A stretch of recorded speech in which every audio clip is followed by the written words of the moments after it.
Great. Good evening, everyone, and welcome to the City of Port Colborne Council meeting for November the 22nd. I call this meeting to order, and at this time, we'll have our national anthem.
Great. Again, thank you to the McKay Choir. Niagara region is situated on treaty land. This land is steeped in rich history of the First Nations, such as the Hattaway-Daronk, the Haudenosaunee, and the Anishinaabe, including the Mississaugas of the Credit First Nation. There are many First Nations, Métis, and Inuit people from across Turtle Island that live and work in Niagara today. The City of Port Colborne stands with all Indigenous people, past and present, in promoting the wise stewardship of the lands on which we live.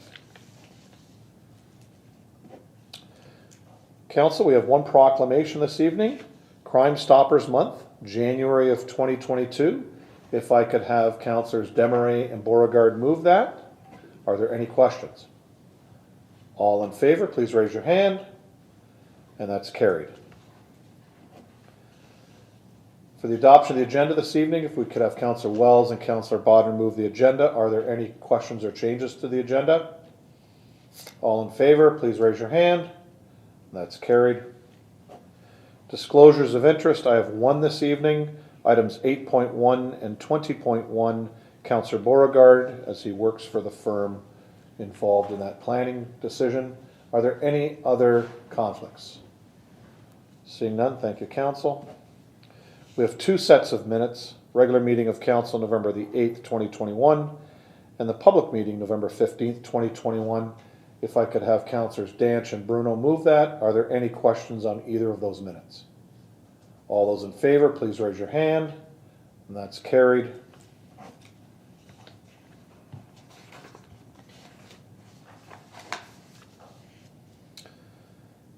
Items pulled for separate discussion. I have 8.2, 8.3, 8.5, 8.6, 8.7, 8.9, and 9.1. Anything else?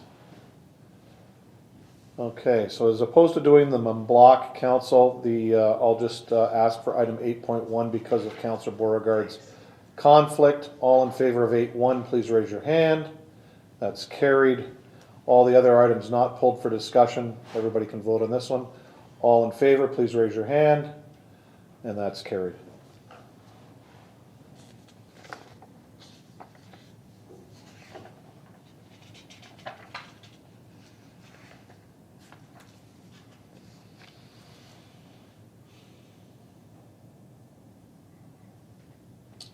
There are no presentations this evening. There are no delegations, and I'll get into my mayor's report. At all levels of government, we have worked together to ensure the health and welfare of our staff, residents, and visitors, and this remains our top priority here in the City of Port Colborne. Port Colborne proved it is a resilient community, but now it's time we reconnect. Throughout the pandemic, city staff have continued to work and have been here to serve you, our community, whether by phone, email, or appointment. We found creative ways to stay connected. We also continue to deliver essential services, including road maintenance and snow plowing, parks maintenance, water and wastewater services, and so much more. Although we are not on the other side of the COVID-19 pandemic quite yet, We are continuing to navigate together so that we come out of this pandemic stronger. Part of that navigation is easing restrictions at our administrative buildings to provide easier access for residents, business, and visitors to connect with our staff, buildings, and services. Our mission is to provide an exceptional small-town experience in a big way. That being said, as of Monday, November the 29th, the doors to our administrative buildings, including City Hall, Public Works, Fire Hall, will reopen for walk-in and in-person services. Our library, museum, and Valley Health and Wellness Center have been open for cultural and recreational services and will continue to serve our community safely. So let's reconnect Port Colborne. For more information about services available from each city facility and the measures we're taking to keep our residents, visitors, and staff safe, visit our website, www.portcolborne.ca. More information will also be released in the coming days, including a video and guidebook. As always, our customer service representatives will be here to assist you, however you choose to connect with us. A reminder, if you have not done so already, to subscribe to our new channel on our website and like and follow us on our social media to receive up-to-date information. On behalf of members of council and staff, we hope you continue to remain safe, and we look forward to seeing you all again in person. Ensuring you get vaccinated is still important. Children aged 5 to 11 will be eligible to book COVID-19 vaccine appointments starting tomorrow. There will be a clinic in Port Colborne on Sunday, November the 28th at the Visitors Center, 76 Main Street West, and another series of clinics at the Italian Hall in Bell Street, December 4th through the 6th. Check out ontario.ca to see if the children's vaccine will be available at these clinics. A reminder that you must show proof of vaccination to enter certain businesses and recreation facilities. Please ensure you carry this with you. If you need assistance in getting a printed copy of your vaccination record or QR code, stop by the public library and they will be more than happy to assist you. Remember, it will still be important for you to wear a mask and maintain social distancing. Excuse me. Santa will be returning to Port Colborne this year, but a little different, as the city prepares to host its inaugural lighted Santa Claus parade in reverse. This will occur at H.H. Knoll Lakeview Park on Saturday, December the 4th from 6:30 to 9:30. The reverse parade route will be designed to allow vehicles to drive through and view the stationary brightly lit floats, including the jolly old man himself. There will also be a designated path for those wishing to walk the parade route. To assist with traffic flow, staff are asking attendees to book a 30-minute time slot online. For more information about the parade, including booking a time slot, the route map, and application form, visit our website. On December the 4th, Santa's tugboat arrives in Port Colborne and it will be captured virtually again. Both Mr. and Mrs. Claus will be in Port Colborne to stroll through downtown and visit some of our merchants. Port Colborne residents are also encouraged to participate in the following activities. Port Colborne Fire and Emergency Services is hoping to once again fill the fire truck with toys in support of Port Cares. Unwrapped toys for children ages 0 to 18 along with non-perishable food items can be dropped off at the Fire Hall, 3 Clalley Street West, Monday to Friday from 8:30 a.m. to 4:30 p.m. or during the drive-through holiday toy drive tomorrow from 5 to 7 p.m. The downtown BIA will be hosting a Christmas market November 26th and the 27th from 10 a.m. to 3 p.m. featuring various retail and artisan vendors at Market Square and the Guild Hall. This is a great opportunity to look for unique gifts for friends and loved ones this holiday season. In partnership with Port Colborne Downtown BIA, all businesses and storefronts across Port Colborne are invited to decorate and help us light up Port Colborne for the Christmas season. Calling all Clark Griswolds of Port Colborne. Do you have the best holiday decorations in the city? Port Colborne residents are invited to participate in the very own home decorating contest with multiple categories including best lawn display, house lights, balcony, and doors displays. We want to see your holiday spirit. Entries for both lighting decorating contests must be submitted by Thursday, December the 9th, with voting taking place on the city's Facebook page from December 10th to the 18th. To enter the contest or for more information, visit our website. In celebration of the traditions you have come to love at the Grand Old Christmas Festival, the board and staff of the museum will welcome guests on Saturday, December 5th. Although things are different again this year, the Heritage Village will be decorated, Mr. and Mrs. Claus will be visiting, and the holiday spirit will be flowing. There will also be three festive offerings for attendees. Excuse me. From noon to 4 p.m., the doors to the Nye Agora Museum will open. The Nye Agora Museum was a labor of love created in 1989 by the late Mildred Nye. Mildred and her husband, Harold, discovered a collection of handcrafted tools, utensils, baskets, and more, some dating from the early 1800s when they bought their farm from all of Knisley in 1972. These beautiful treasures were preserved for decades by Mildred, and her collection was generously donated to the Port Colborne Historical and Marine Museum in 2020. So that'll be at I believe, in the carriage building on the museum grounds. The Humble Wreath has some serious competition as the Christmas door swag is set to be the new must-have door adornment this Christmas. This year's museum home kit will include all the natural materials needed to make a beautiful Christmas swag. This museum fundraiser is $10. Missing a nice cup of tea and homemade biscuits from Arabella's Tea Room? As a holiday treat, take-home kits are being offered to enjoy from the comfort of home. Arabella's take-home kits are $10 and will include a teacup and saucer, their famous biscuit mix, and instructions on how to mix and bake the biscuits. Pre-orders are required for both the swag and the biscuits by calling the museum at 905-834-7604.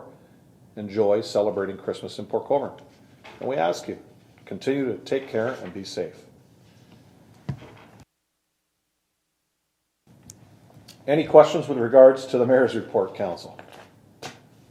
Seeing none. Councillor Butters. Just bring her online here.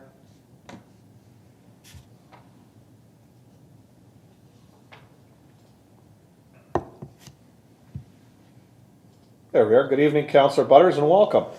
Hi, thank you. It's good to see everyone, at least virtually, hopefully in person sooner than later.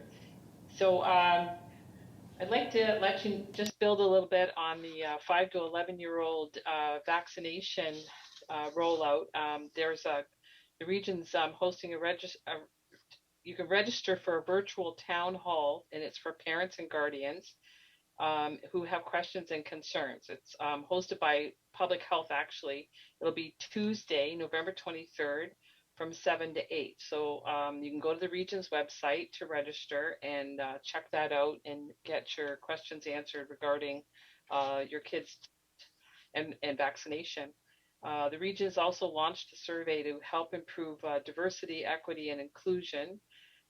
It runs from now till December 1st, so you could take a short online survey to share your experiences of discrimination that you've either witnessed or experienced, and your ideas to help eliminate discrimination. It'll take about 20 minutes to complete. This is the first major project that the Diversity, Equity, and Inclusion Committee at the region has taken on, and the action plan will come out of this work, which will be due sometime in 2022. Let's see here.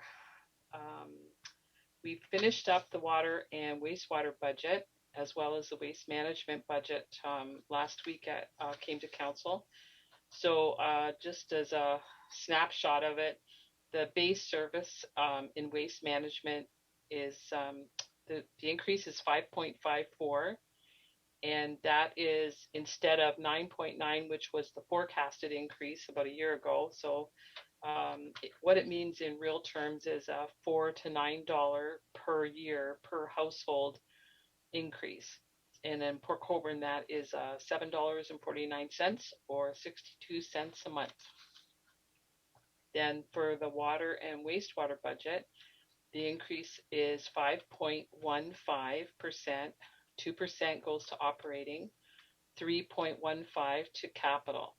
So the average household will see a $24 to $37 per year increase, and that's an approximate figure, but pretty close for staff to give us. And coming up, we have the agencies, boards, and commissions budgets to tackle, which includes Niagara Regional Housing, Niagara Peninsula Conservation Authority, of course, the police budget, and the courts. And the courts, which are self-sustaining, have little, it has really no impact on the region's budget. So with that, I can take questions, and Great. that's it for. Thank you, Councillor. Any questions for Councillor Butters? Councillor Danch. Hey, Barb. Hi. In regards to the water increases again, I mean, the people in Port Colborne are just going to fly off the handle here. It's just an ongoing with the fixed charges and stuff like that. I mean, I looked at my own water bill tonight, and I wish I would have brought it with me, but I use 6 cubic meters. It's just my wife and I. We're conscious of what we do. My bill's $140 or something like that. I mean, people are responsible of their water usage, and we just keep getting hit with increase.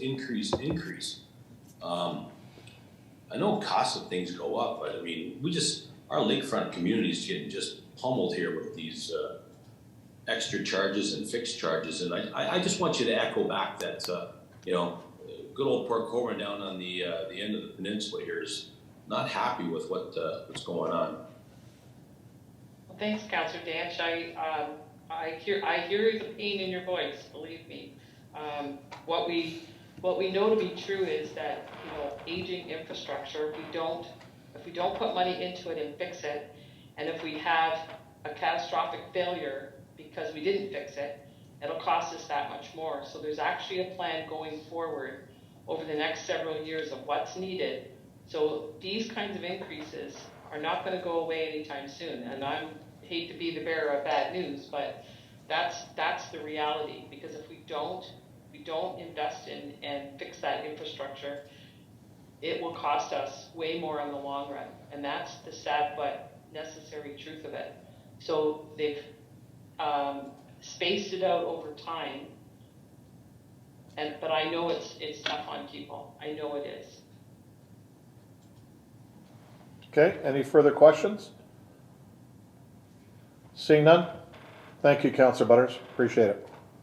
Welcome. Thanks for having me here. Staff remarks. Staff, anything to report to council?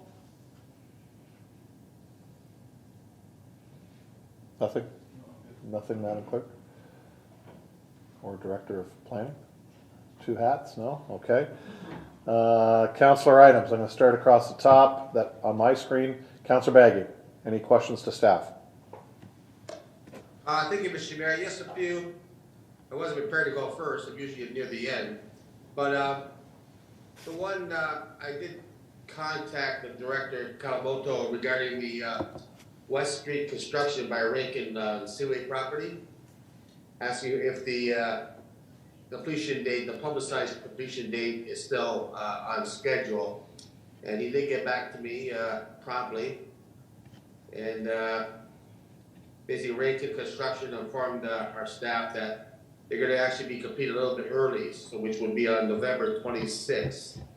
They're saying they'll be done. So I'd like to thank city staff, the COA, Rankin Construction, and especially the businesses along West Street for putting up with this and their patience. I know it's tough, with COVID being over, and let's go gung ho and let's have everybody support our businesses downtown, Mr. Mayor.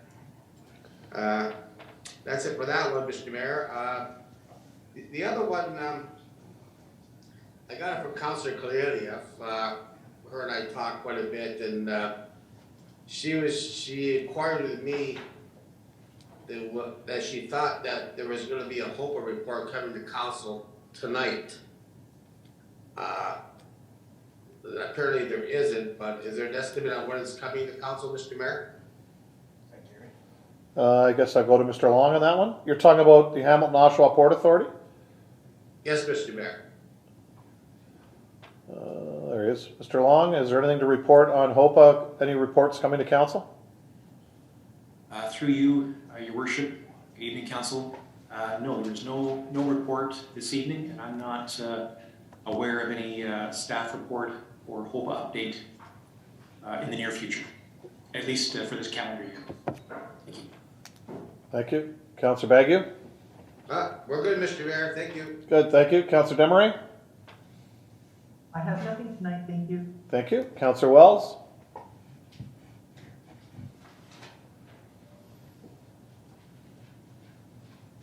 Thank you, Your Worship.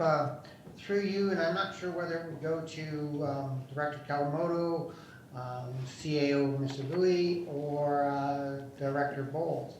This is in regards to a date from the Sierra Planning public meeting. Has there been a date established for that yet? Mr. Kawamoto? I'm sorry, I didn't hear the question properly. Is the date established for which meeting? The public Sierra Planning meeting for the road end allowances. Through you, Mr. Mayor, I did contact the consultant, but I have not heard back from him as of yet.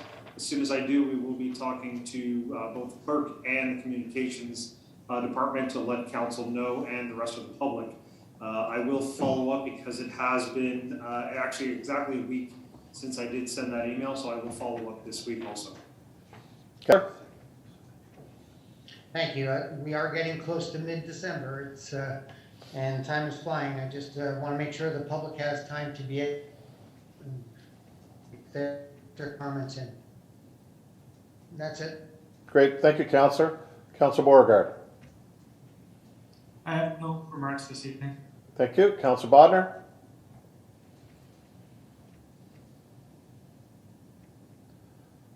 Thank you. I just wanted to report that and I hosted the Remembrance Day ceremony at Centennial Park. We had 40 people attend, and there was some talk after, and we got some ideas on how to make it better in the new year, the next year. And stay tuned. We'll let you know. Thanks. Thank you, Councillor. Councillor Danch? Thank you for that. I guess my question is going to go to Scott there.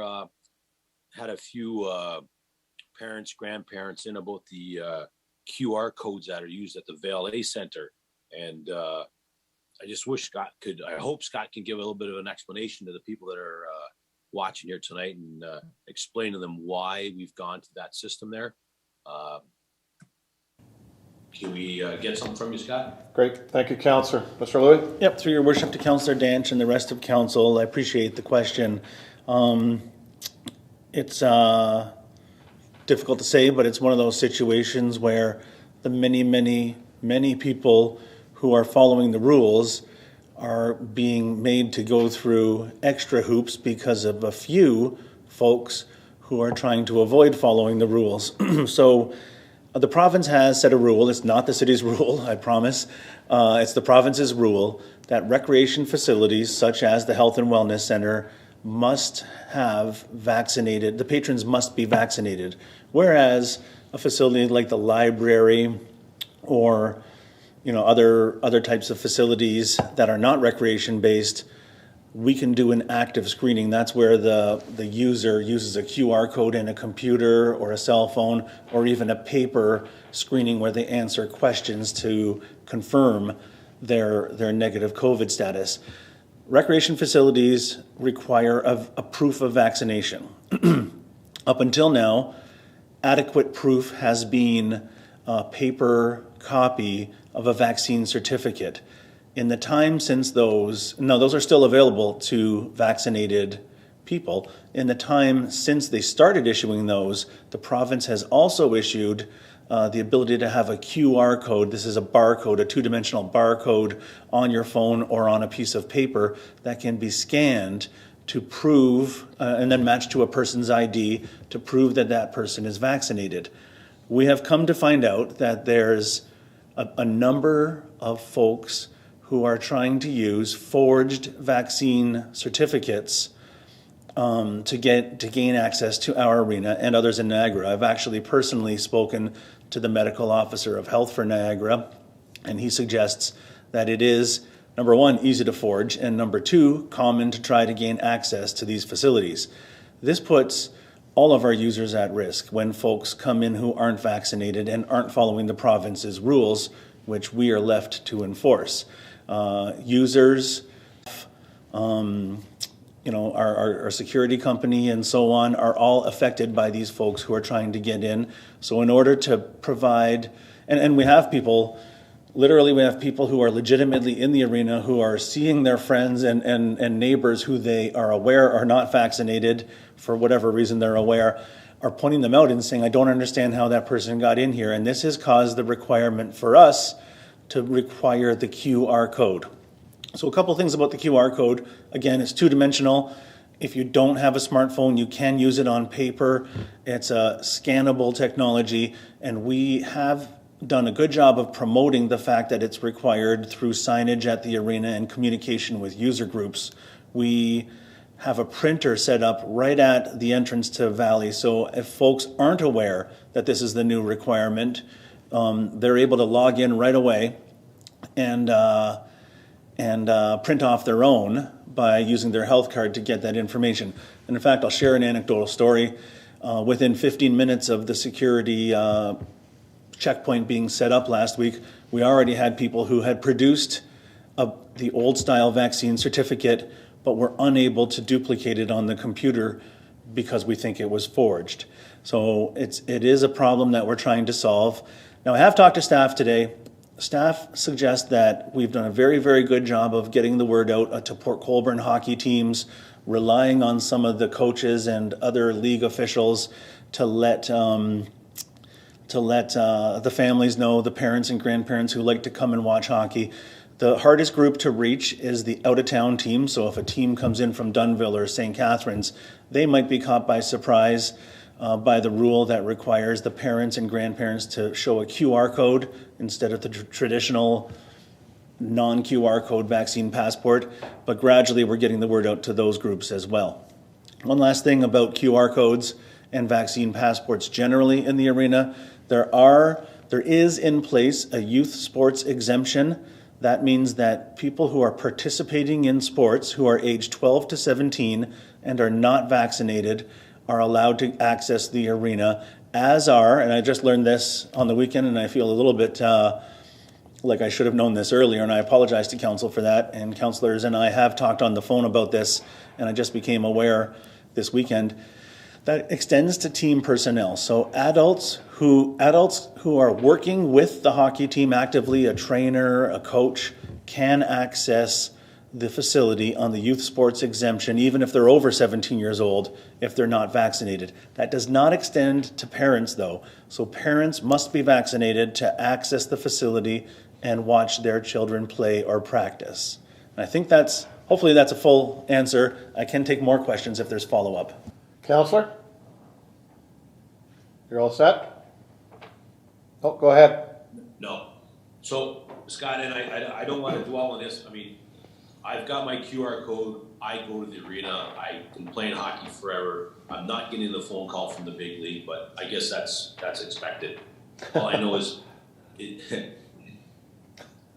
is this everybody, or is this just Port Colborne that's doing the QR code? Because that question has been asked to me as well.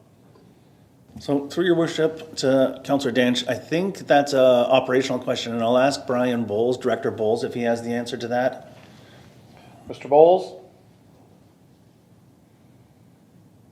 Yeah, through the mayor to council, as far as we're aware right now, we may be the only arena system that's actually going to be using the QR code. Again, as the CAO has pointed out, it's come to our attention that because there are individuals that seem to be bypassing it or using some sort of document that potentially is a forged document based on the information we've received, we do feel it's the most prudent action and prudent route to take. Councillor Danch? Thanks for the information. I hope, and I know there's people that are watching tonight because they're like, hey, but that's the question, right? And I did, and I hope they get it, and I hope other people get it, that let's get this over with, folks. This is 2 years of stuff we've been going through here. We're all in the same boat. We all want to socialize. We all want to travel. We all want to do things. Let's get this over with, okay? I mean, TTC, 350 people off the job today in Toronto. That's going to impact a lot of people. And I'm not going to dwell on it. I thank you for the answers there, Brian and Scott. Thank you. Good, thank you, Councillor. Councillor Bruno. Thank you, Worship. I had another item, but just to follow up on Councillor Danch's point, now being sort of there 4 days a week with grandkids and a night or two walking, what I've come to realize is since the QR code has started and I've updated my phone and my wife's going in, is like every hole that you plug, it often leads to some people trying to find, a very few minor percentage trying to find another hole. I don't want to talk operations here, but perhaps there's a way offline that there are some routes with 2 doors and 2 security guards that during the busy times that there are, let's say, when there's some crowding around the desk, and I think the QR code will help alleviate that because people aren't there as long and the security guard can see more. But I think when you have 2 points of entrances and 2 people, there are some workarounds that have happened, and I'd be happy to pass those on. But I think the vast majority of people are, as Frank said and others have alluded to, are in this to get us all in and enjoy sports and things that happen at Vail. It's unfortunate that there are very few that are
There's Ronnie. Councillor Danch and Beauregard.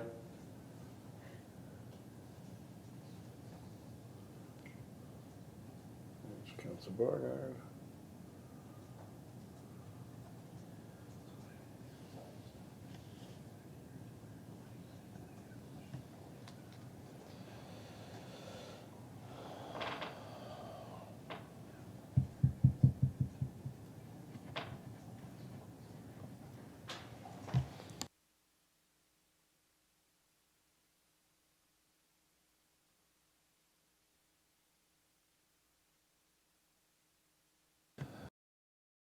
Let's get back into the swing of things. We did drop off during our issue with what Councillor Bruno discussed. Just so everybody knows, there was no votes or anything taken. Councillor Bruno did comment on the QR code, but he also brought up the issue of Erie Street and that all the letters have gone out to neighbors and residents on, or all the residents on Erie Street with regards to the construction that's going to be happening soon. So, on to item 16, consideration of items requiring separate discussion. I have item 8.2.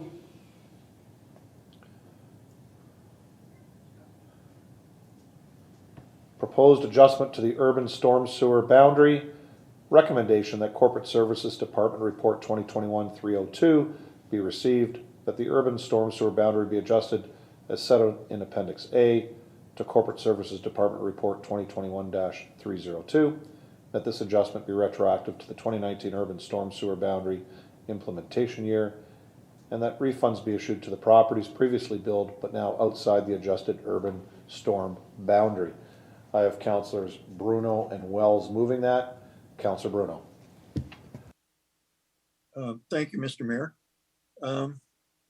Saying I'm pleased that after 3 years of pressing for fairness on the stormwater charges, which now are based on the actual facts on the ground, would be an understatement. 3 directors and acting directors of engineering, 2 corporate services director, and 1 CAO later, I believe we finally achieved justice for all there. Particularly though, I'd like to thank Mr. Kawamoto, Mr. Bowles, and Mr. Louie and your staff for being the ones there that have pushed this over the line and brought it to finality. To my fellow councilors, in particular Councilor Wells and Mayor Steele, thank you for your continued support to allow for staff to be directed to pursue this investigation to a just conclusion.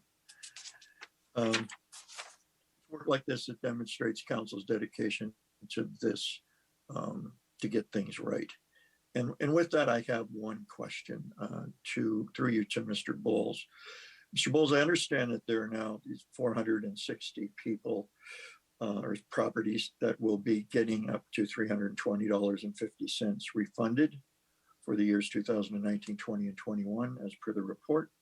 Will that money be received via check, or will it be a credit on their next tax bill in the new year?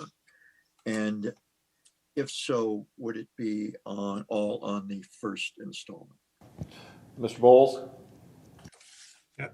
Through the mayor to the councilor and council, we will be sending out letters within the next couple weeks. It will be a credit for the first installment. So the first installment will go out in February, and it'll be a credit for the February bill. So anybody looking to pay their taxes in the first part of 2022 will have that amount deducted for them. Great, thank you. And so then also in that first tax bill, they will not see that line item on their bill. Is that correct? Mr. Bowles? Through the mayor to the councilor and council, that is correct. It'll be permanently removed from the bill on a go-forward basis. Great. Again, thank you so much. Thank you, Mr. Mayor. Great, thank you. Councilor Wells? Thank you, Your Worship. Through you to Director Bowles.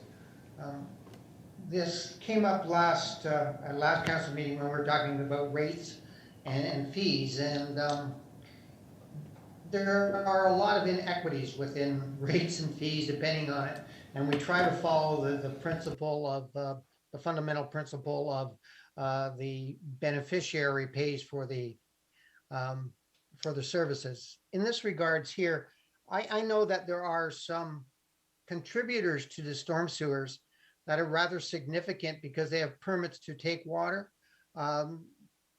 Entities such as Valet, they have this permit to take water, which allows them to pump water into the storm sewers even when there's not a storm event. And that's just one example of some inequalities that exist in these rates and fees. Is there a way that we can proceed through future, either through phases or through progressive modifications to the fees to address all these inequities? Mr. Bowles? Through the mayor to the councilor and council, I appreciate the question. I think, Councilor, you brought this up also at the last budget meetings as well, and staff have been looking at it, and we are starting to prepare. We'll have it out Wednesday or Thursday to council, the capital budget for the rates, and we're meeting on December 6th. We do have some suggestions specifically to look at the multiplier. Those that have looked closely at the rates will realize that a single family home may pay around $115, but a property that may be 10, 20 times as large may only pay $300. And we will be looking at the multipliers on that and looking to have a conversation with council to move towards correcting that. I do suggest to council it may be a multi-phased approach. And I do think that council will like the direction that we're trying to move in to help create a higher degree of equity within the system. Counselor?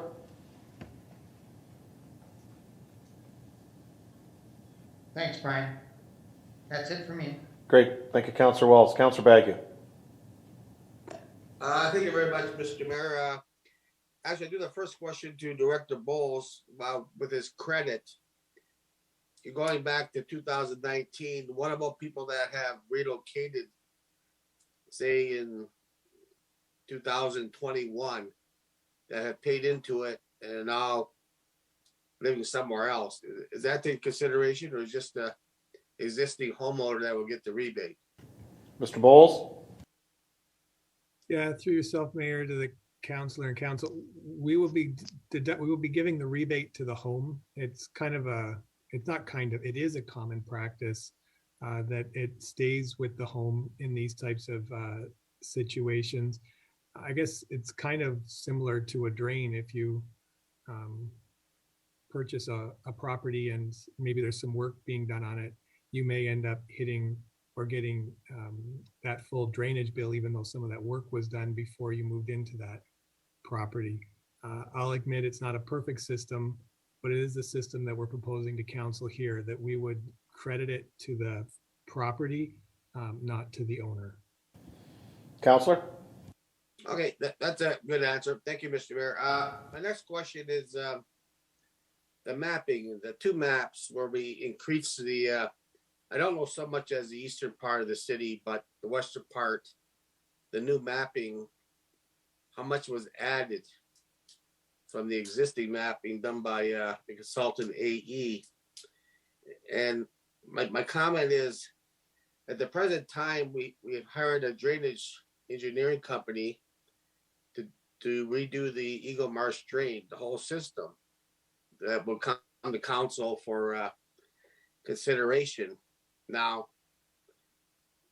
in their review, most accurate review, I guess you call it, because they're professional engineers, because what happens if there's a conflict on their report and this new mapping that we just got tonight? Mr. Bowles or Mr. Kalamoto? Which one of you guys want to take that? Through you, Mr. Mayor, I'll take that question and relieve Director Bowles. That's an excellent question, Councillor Bagu. To yourself and to all of council, we take this mapping as actually a fluid thing. With regard to different drainages and actually different development, this map will change as the city changes. So when properties start to use the piped assets, they will then be charged through the urban system, and the map itself or the boundaries will change to include that. If there are any changes through the Municipal Drainage Act and how it is reconfigured, it will then be that the boundaries will then be reconfigured, and the properties will either drop out or drop in depending on what happens to them. So ideally, now that we have municipal drains and stormwater, wastewater, and potable water all under one manager, it is a little bit easier to see, easier to communicate, easier to understand, and create that efficiency when those changes do happen. It'll happen a little more rapidly nowadays. Thank you, Director Kalamoto. Councillor Bagu? Thank you, Mr. Mayor. I'll give you one example. I think it's a Schofield Avenue where it has the pump, has the storm sewer that pumps into the Eagle Marsh drain. Now we're saying we only charge people one or the other. So the people that are paying for, say, the Eagle Marsh drain, the dam repair or the utility bill or the cost of a new pump eventually, because we're going self-sustaining entities, I can see those people complaining to the city, say, listen, we're paying our X amount of dollars, but the residents on Schofield Avenue also pump into the Eagle Marsh drain, and there's a cost fixed to that. Is there that much of a cost difference, or am I just being too picky here. Director Kalamoto? Through you, Mr. Mayor, to the councillor, the cost actually depends on the municipal drain work that is being done. So it could be less, it could be more. So it also depends on the work that is being recommended by the engineer through the municipal drain. So a lot of those are, so again, if it is just using the municipal drain, but the property is within the urban stormwater boundary, they will only be charged the urban stormwater boundary, and that fund will pay for that share of the municipal drain cost. So again, it is only one bill with only one cost. It's also my understanding that the Schofield is not a stormwater system, but it is to keep the groundwater out of the sanitary. So it is a little bit different in that particular aspect as it is a groundwater. Counselor?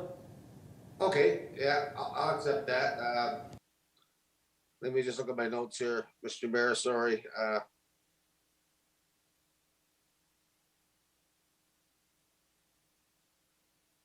Like basically all I'm getting at, the bottom line is this: when we have our costs, everybody gets the bills, and then say the Eagle Marsh Dam needs a new pump, which is hundreds of thousands of dollars, and we charge the users of that Eagle Marsh drain as a self-sustaining entity, and then somebody comes to city council and say, "Hey, listen, you guys got it wrong here. There's these other places here that use the drain, but they're not paying for the cost of a new pump, where I got to pay the cost of a new pump, out of my share." So I just see people coming to council and complaining about that because they are right in a way, but I guess we got to draw the line somewhere, I guess, Mr. Mayor. But I guess that's it, Mr. Mayor. I'm not going to go any further on it, and I'm just hoping we got our I's dotted, our T's crossed, and I do recognize we will be changing this system as development comes, and even with different developments coming in that area. So, okay, I'm good, Mr. Mayor. Thank you. Thank you, Counselor. And Mr. Kalamoto, can you answer the Counselor's question with regards to the storm gate and the pump system there and how that's paid for? Yes, through you, Mr. Mayor, to the council and all of council. As the engineer goes about taking a look at the municipal drain and any works related to the municipal drain, they also take a look at the catchment area of that municipal drain. So anybody that is within the catchment area is charged for those works. Unfortunately, the superintendent isn't here tonight, but that is the basis of it. And so all properties are captured. Again, if they are within the urban stormwater boundary, they are paying into that boundary. And those particular properties that would be captured within the municipal drain section that are also within the urban stormwater boundary would not be charged particularly individually, but they would be charged because it is still part of the municipal drain. So it's just paid for by the urban storm sewer fee that they are paying. Thank you, Mr. Kalamoto. Mr. Louis? Sorry, just to the point, it is full cost recovery. Okay. Mr. Louis? Well, sure, through your worship, and I would defer to the director's expertise before mine, but I think anytime that there's any drain maintenance or funds expended on municipal drains, it goes to the upstream property owners, which crosses municipal boundaries. So I think the folks who are in the watershed, even if they're across in Wainfleet, are going to help to offset, any kind of an improvement that's made or a repair that's made. Great, thank you. Councillor Demaret. Thank you, Mr. Mayor. Through you to Director Kalamoto. Chris, I had a call from a resident who's concerned that her property doesn't show on the maps. It doesn't show as being designated anything on the map. Let's put it that way. It's at the northwest corner of Chippewa Street and Chippewa Road and Highway 140. So it'd be the very end of Chippewa there as you come out onto 140. And it doesn't, on map A and, on Appendix A and Appendix B, it doesn't have a designation. She has received sewer bills, in the last 2 years, she's received a bill. But she says she's not on a municipal drain. But she would like to have clarification on how that property fits into the system and exactly what's going on with it. It came through too later. I would have normally just sent that to you, but I told her I would ask you the question and have you address it. Mr. Kawamoto? Thank you. Through you, Mr. Mayor, to the councillor, if the council can provide me with the specific address after this, then I'll be happy to take a look. Again, with any of the boundaries and any of this mapping, if there are any concerns by residents, they're more than welcome to call staff, and we will actually go out and field verify. Again, we do have limited resources, so we can't do that all the time and with every property. However, if there are some particular concerns, if we cannot deal with it just as a paper exercise, we will go out and field verify. Again, just to note that some properties do drain by surface and then to the municipal drain, just as they do drain to surface and to some of our piping assets. So again, it may not be immediately known to the resident about which asset they actually use, the municipal drain or the piping, but sometimes staff will have to go out and verify where the surface water does eventually drain to. So that can absolutely be done at any time, and I'm more than happy to take a look at this particular property. Thank you, Director. Councillor, go ahead. Thank you very much. I will get that to her. I'll get that information to her, and I'll send you an email with her address in particular. Thanks so much. Good. Thank you, Councillor. No further questions? Okay, seeing none. Councillor Bruno, thank you for your work on this, as well as Councillor Wells. I know both of you have been intimately involved with this when we started, but you're right. You know, it is growing and changing as the municipality changes, and we make sure we get everything as close to right as possible on this one. But it will help us in the future with regards to specifically our stormwater management, which is very important at this time. So again, thank you to all of council for supporting this initiative when it came forward. Having said that, all in favor, please raise your hand. And that's carried. Thank you.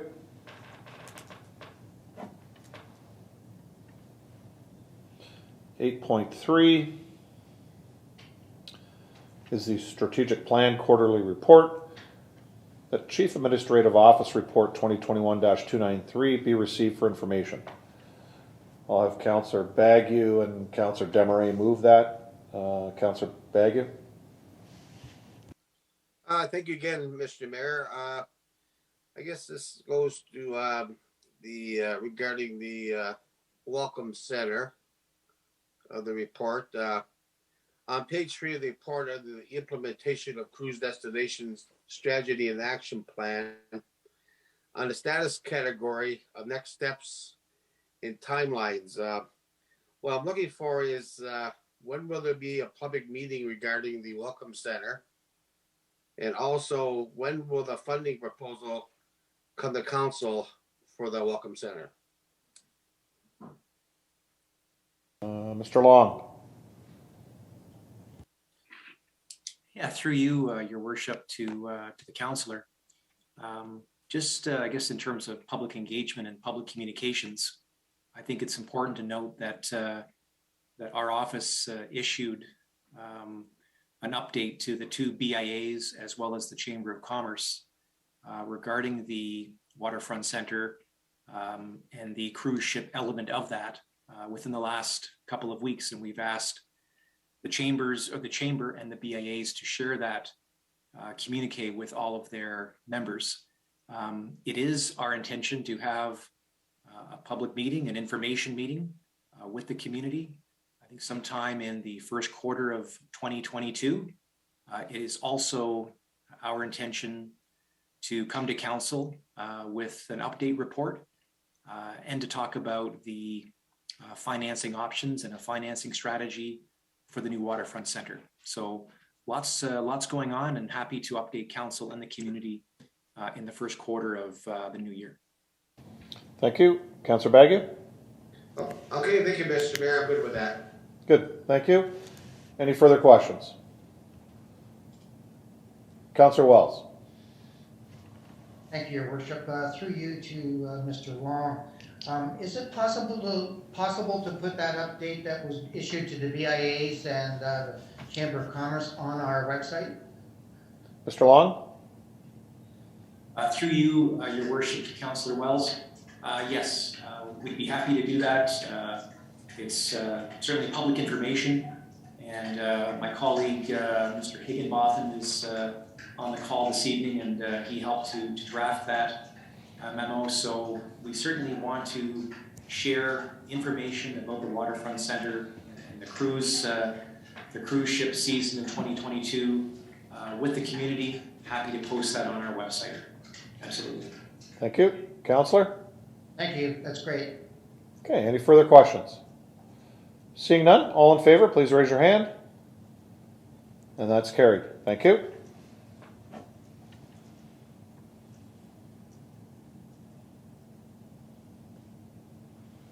Item 8.5, application for tourism relief fund. The Chief Administrative Office Report 2021-298 be received, and that Council approves submitting an application to FedDev Ontario for the Tourism Relief Fund. I have Councillors Bruno and Bodner moving that. Councillor Bruno. Thank you, Worship. Actually, I got my question answered after I submitted my lifting items, so I'm good. Thanks. Thank you. Councillor Bodner.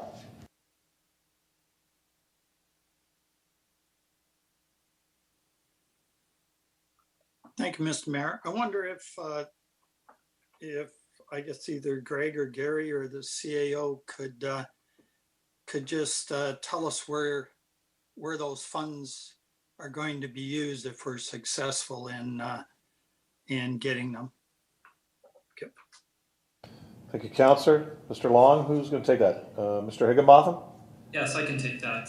Through your worship to Councillor Bodner. Yes, we've broken down a list of potential project costs and items that can be submitted with that. So as it is detailed in the report, the potential costs that we would be looking to submit to the Tourism Relief Fund would be for a cruise ship servicing. So that is for water and wastewater, as well as the potential to service the ships for shore power. There's also costs that could be submitted related to planning out excursions and packages that would be offered to cruise ship passengers in the future. And there's also the potential to extend some of the consulting services that we've received from our cruise ship consultants at Lakeshore Excursions. And we are also looking at tying this into some of the development that is going to be happening in the area.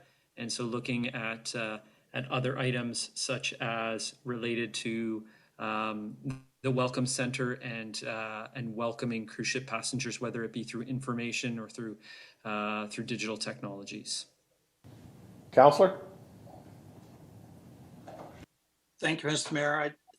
I just glad to see the staff's out looking for funding for our new initiative, and hope we're successful. I think we will be. Thank you. Great, thank you, Councillor. Further questions? Seeing none, all in favor, raise your hand. That's carried.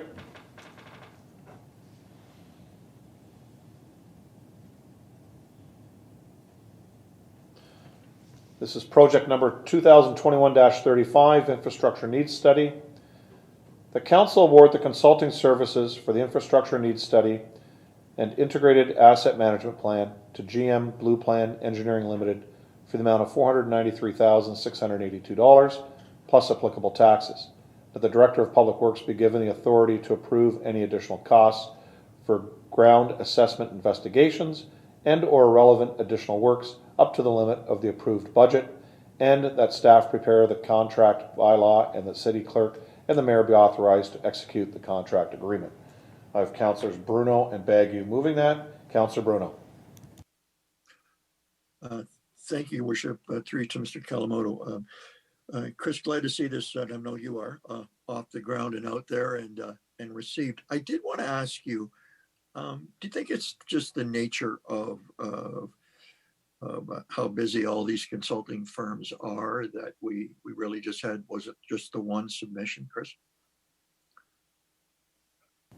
Through the mayor to Councillor Bruno, to answer your question and for all council, it is absolutely, that is one of the aspects. I know being also married to a consultant, that they are very, very busy at this time, especially with all the additional funding that has been awarded to municipalities through the province and the feds. So there is a lot of work also to be done, and geographically where we are in Niagara region. So there is a number of factors with that, and the fact that that everybody is busy at this time of year, but there all are a multitude of factors. Yes, that is correct. Councillor? Thank you. I have a couple more. Chris, one of the other things I noticed in there is that we budgeted $750. They came in at $493, and so that's some freeboard there of $250,000. I'm wondering, and maybe you can explain this to me. I mean, I'm happy that this is in there and that you don't have to necessarily come back, but there's a statement in there like what, so that you can deal without coming back, ground assessment investigations. Can you talk about what that is, and can you do them concurrently, or do you have to wait for the whole INS to be over? And do you anticipate that that differential is going to be enough? Mr. Kawamoto? Through you, Mr. Mayor, to the councillor, and all of council, I do think that should be enough. Sometimes there are data gaps that we have in our GIS systems, and sometimes we will need some of the consultants to go out and see exactly where things connect, where things do not connect, what should be connected, what actual physical pipes are missing. So though that is what we call ground truthing. Maybe I can ask Supervisor Sellis to jump in after me to maybe give a little bit more specifics. But taking a look at ground truthing, investigative works, understanding. So as an example, if there is a pipe that may not work, are the elevations correct as it's noted in some of the drawings, as an example. Okay. Some of the things that we are working on are literally hundreds of years old. So we do have to go out and inspect. Can it be done in parallel? Absolutely. For example, our GIS system for stormwater, very similar to most municipalities, isn't as robust as, say, our water or wastewater GISing assets. So the consultant could go out and maybe ground truth some of the storm where we already have enough data in the water and wastewater area, or even in the roads area, to take a look and to understand exactly what we should be doing. Maybe with that, I'll turn it over to Supervisor Salas to maybe give a little bit more input onto that. Mr. Salas? Yes, through the mayor to the councillor, I think our director have already explained simplistically what's needed under the ground assessment. So these are just basically gaps that we needed to fill in for the consultant, or the consultant needs to do. So say, for example, for storm and sanitary sewers, there are some CCTVs that most of them we've already done. There's probably a few that we still needed to do a CCTV, and we will ask the consultant to do that for us to complete the puzzle, if you may. For roads, say for example, we did our condition assessment, but those assessments are pretty rudimentary.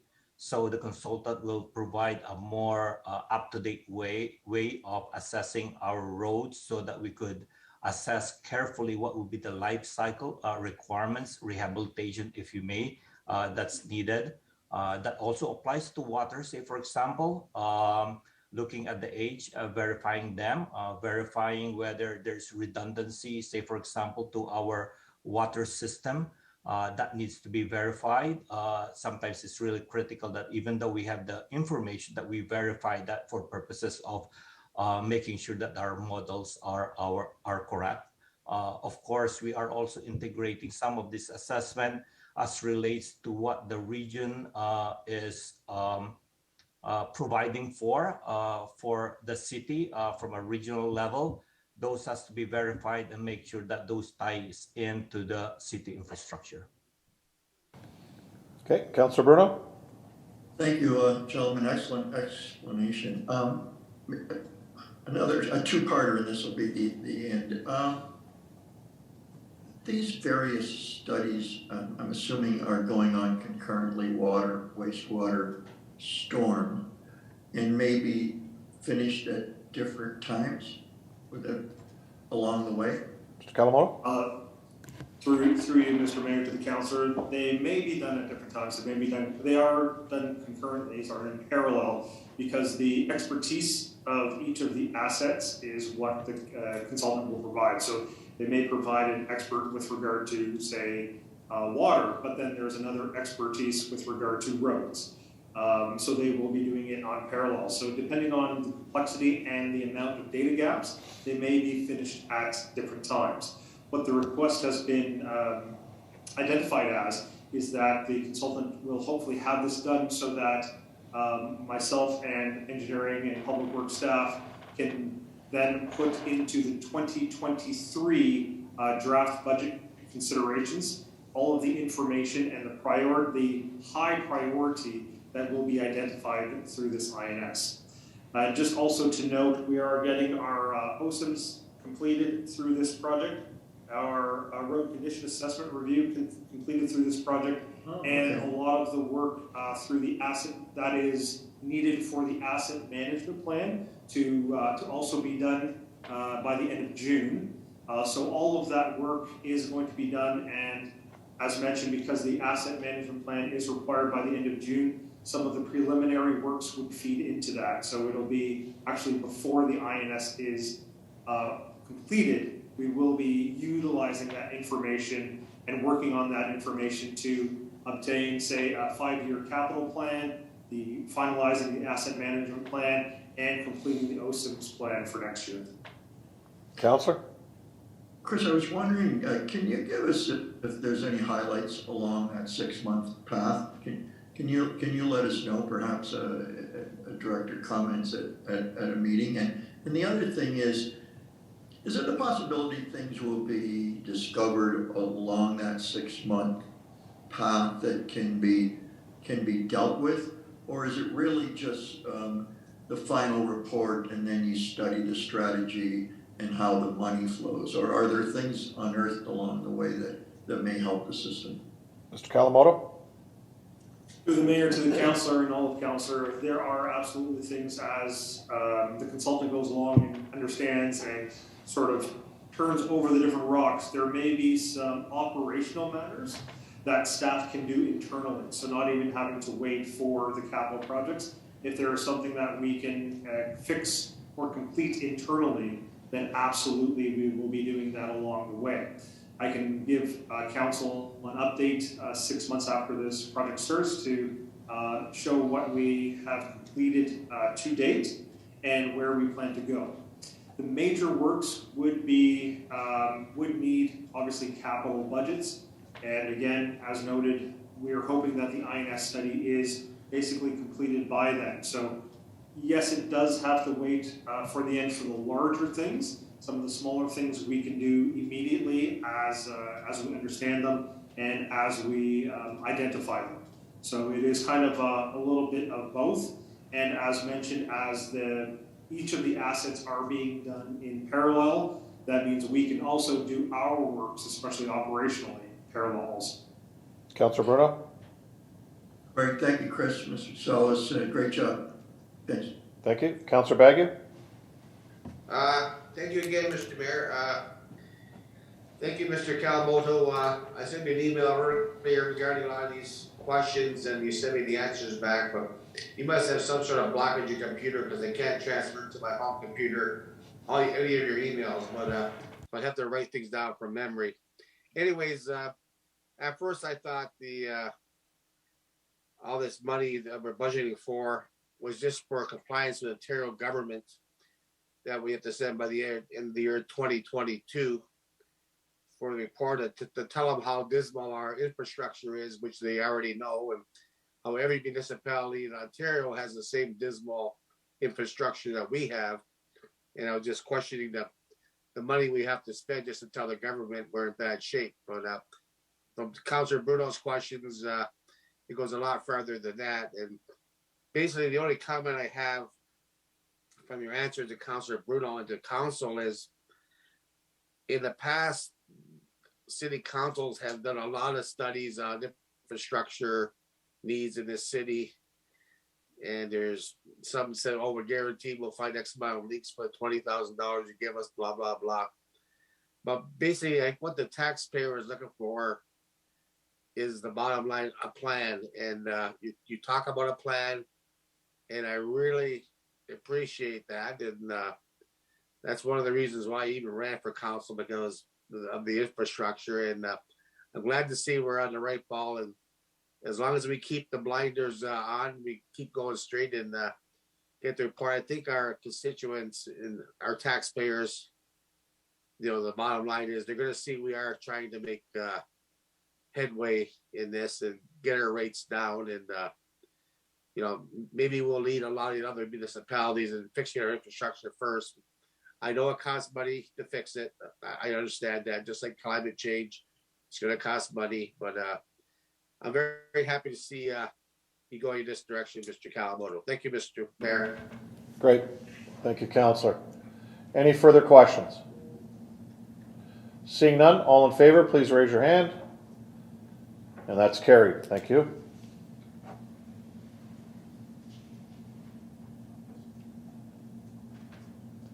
Item 8.7, Joint Accessibility Advisory Committee Renewal.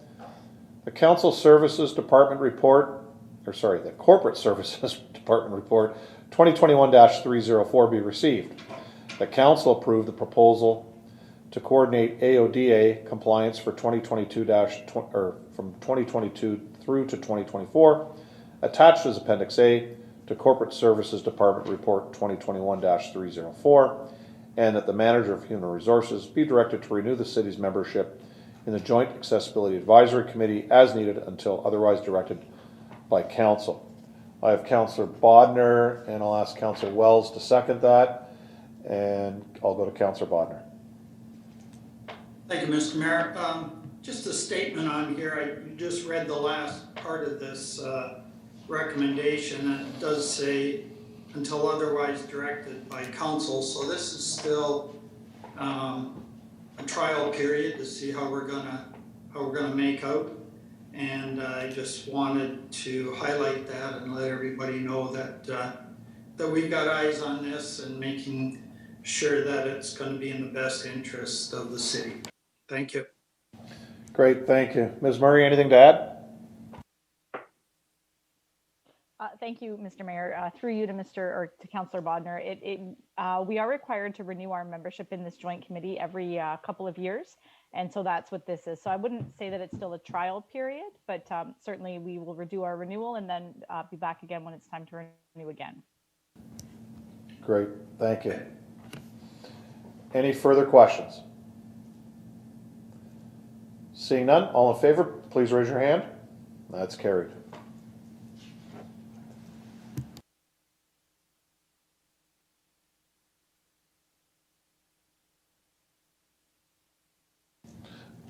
Item 8.9, 2022 Council Meeting Schedule.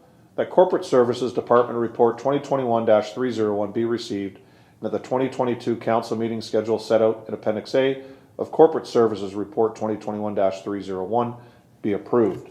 I have Councillors Bruno and Bagu moving that. Councillor Bruno. Thank you, Your Worship. I just raised this mostly to thank the Clerk's Department, Amber in particular, for anybody that she can point to that WeeStream or anybody else that had a lot to do with this. I know it's a big change to get WeeStream online, and it's not as easy as just saying, well, we'll flip the switch and move to Tuesday nights in January. So just wanted to thank you for that, and didn't know if you wanted to comment on anything that's been involved in the change, and more to really let the public know. Are there any changes in deadlines of when people have to register now to be at a meeting as a delegation, or will the reports come out at the same time to council and the public? Thank you. Madam Clerk? Through the chair. Thank you. Yes, it was an endeavor by a number of staff, councillors. We had to move some meetings, and WeeStreem, of course, for scheduling. So our council meetings in the new year will begin on Tuesdays, and our committee of adjustment, which will already move to Wednesdays, will continue on Wednesdays. Agendas will still go out on Thursdays, which means that council and the public have one extra day to review the agenda, ask questions, talk to whoever they need to speak with, as well as delegations. The deadline will remain the same, which is noon the day of the council meeting. Councillor? Thank you very much. Thank you. Councillor Bagu? Thanks, Mr. Mayor. Contrary to Councillor Bruno, I've only been here 3 years, Councillor Bruno, but Director Kalamoto uses that excuse all the time. Anyways, I had to get that in sometime.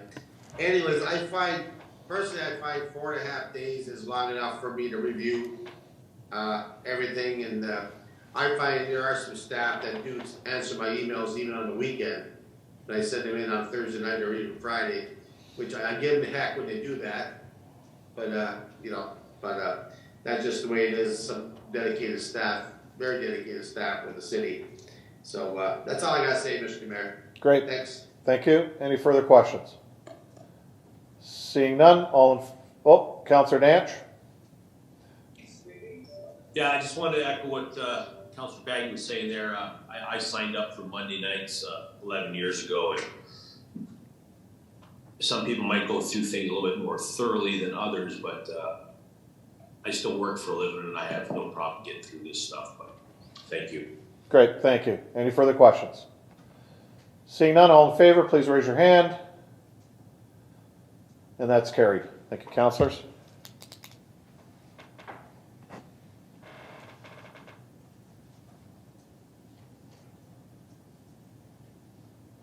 Item 9.1 is a letter from the Joint Accessibility Advisory Committee.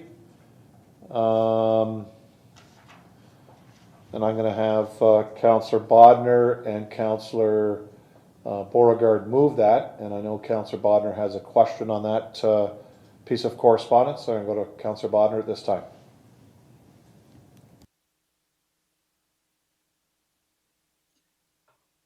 Thank you, Mr. Mayor. I just, in there, it talks about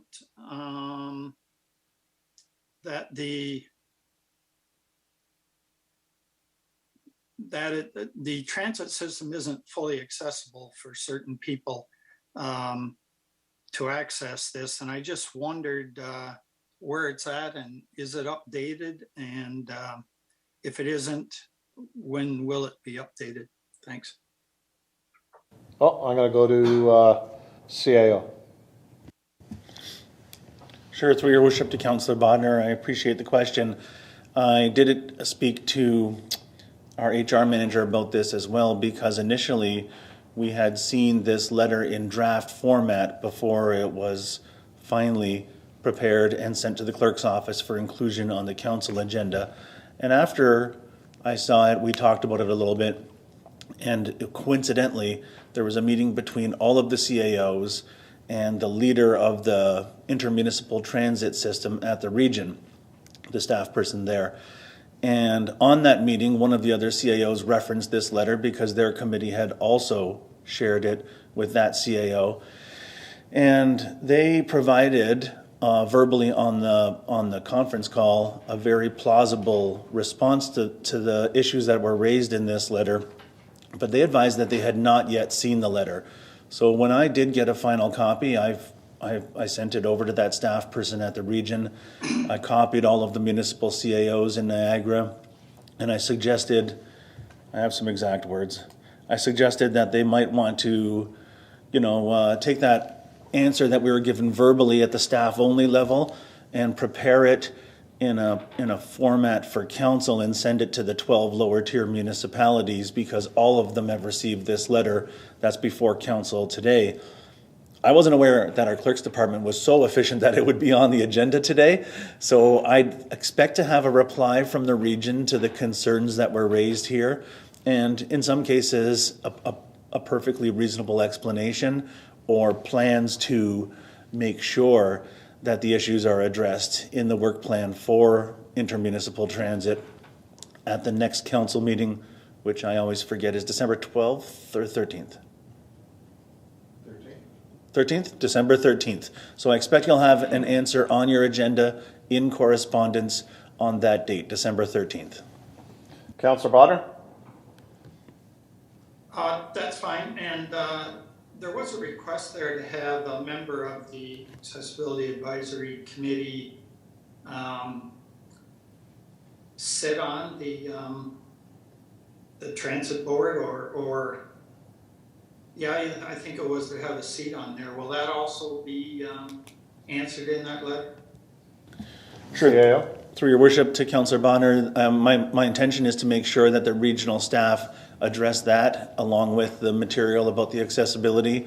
My understanding is that under the intermunicipal transit model, which is before regional council on November 25th, this Thursday night, that there's plans for a governance body and a stakeholder body. And the governance body is intended to be elected officials from lower tier municipalities, and the stakeholder body is intended to be community groups and individuals who have a stake in transit. So take, for example, student unions at post-secondary institutions, other groups. And one of those groups is from the accessibility committee community, because all of the different municipalities have an accessibility committee. As it turns out, ours is shared. And I expect that the answer will address exactly how those stakeholders will be engaged. Councillor Bodnar. That's fine. Thank you. Great, thank you. Any further questions? And this is a motion to receive only, so. Okay, all in favor, please raise your hand. And that's carried.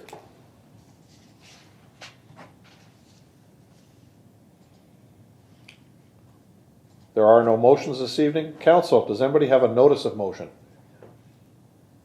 Seeing none.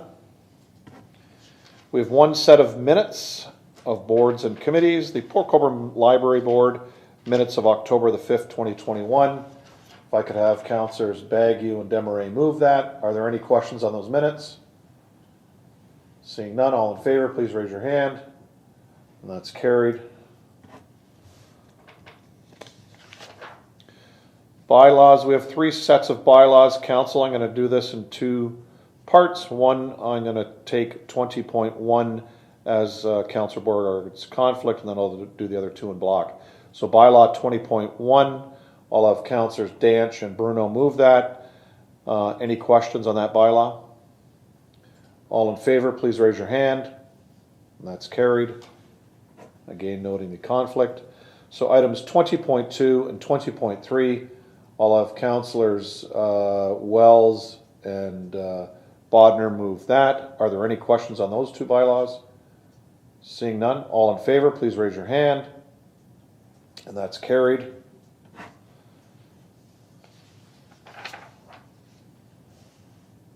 We do have an in-camera meeting tonight, Council. So I'm going to have Councillors Bodnar and Danch move that Council do now proceed into closed session in order to address the following matters. 21.1, minutes of the closed session portion of the September 27th, 2021 Council meeting.